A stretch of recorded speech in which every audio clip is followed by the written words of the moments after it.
morning po. Good morning. Ako po si Lincoln Balanon. Ngayon po, manayo po. Kaya late po ako kanina.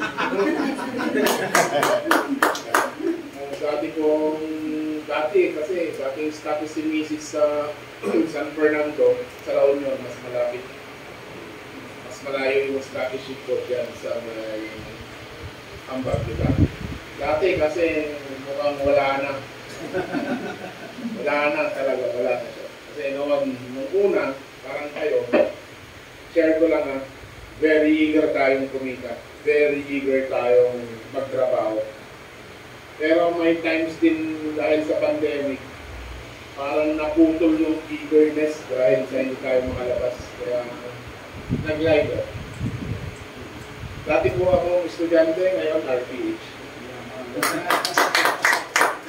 Yung dati po akong may sakit na diabetes, ngayon wala na po. Dahil sa CS.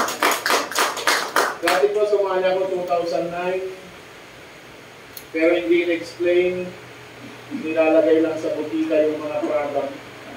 Dati pala, 5+1.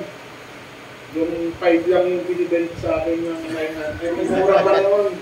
5+1 pala. Kaya nung sila nainggit si Mrs. sa totoo lang, nainggit siya nung nagka-travel na sila. Hindi pa member ka ng CMB. Oo.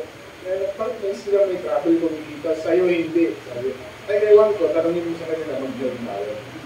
Kaya po si Mrs., trumabaho ako ng trumabaho, naging crown, may travel siyang dalawa. Nagtrabaho, naiwan. Nakaalaga ng aso sa bahay. Ganun. Ang hirap mag-travel ng sarili mong pera. 2 weeks ago, kaya uuwi lang namin galing sa ibang parte ng mundo. Grabe, sakit sa bulsa. Sa CMD daw, wala ka daw gurugutin. Ngayon sa akin, umusok yung 2 credit card. Pero okay lang. Ganun. Sustain lang natin. Yung sabi ni Madam, pautang, yan po, nakakasira ng CMD. Lalo na sa La Union din, nag-iwan ako ng stock, tinatita ko, kasi malakas. Purchase kami ng mga 100,000.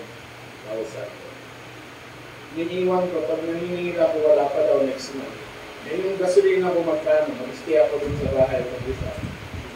So, siguro ngayon, nag-usap kami ni Mrs. kung ano nang gagawin namin sa dalawa, kasi sayang.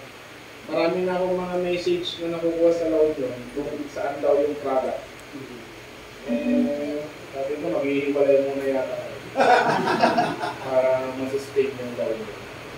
So, ganun po. In-expect ko lang naman na may bagong ibabato sa akin si Sir Joel. Lagi akong nag-attend kasi gusto ko talagang trabahuin. Kahit ano po, kahit anong nangyari, hindi namin kasi binibitawan. Alam niyo yung vlog, Sir Jesse, na purchase pa rin kami sa kanila kahit wala na yung sa establishment. Sayang. Mabot crowd si Mrs. Ako, hanggang ruti-ruti lang. Naipos-ipos. Kasi pag kumikita si upline, siyempre, alam naman si downline, meron din, pero yung kita sa kanya. Sa'yo ang trabaho. Para sa pamilya, at saka para sa mga tao na tutulungan. Minsan kasi pinapahingi na rin yung CMB sa boble. Sa mga kamag-anagan, may mga sakit. Binibigay. Kaya yung turunan ko, wala pa. So, yun, expect natin for the best. Si Sir Joel at saka Sir Joseph nandyan. Bago daw according to Sir Jesse, bago daw ito. Pinaghalo daw, kaya swerte tayo man pinaghalo yung hindi lang yung isa dati kasi dati isa lang yung pakakyawan lang ni Sir Joel. Nakakala na kayo sa buhay niyo. Ako dati ganun ang ginawa ni Sir sa kanya, yung apply niya daw, nakakala ka sa buhay niyo. Pero ngayon, meron sila. Let's enjoy at mabuhay po ang HCI.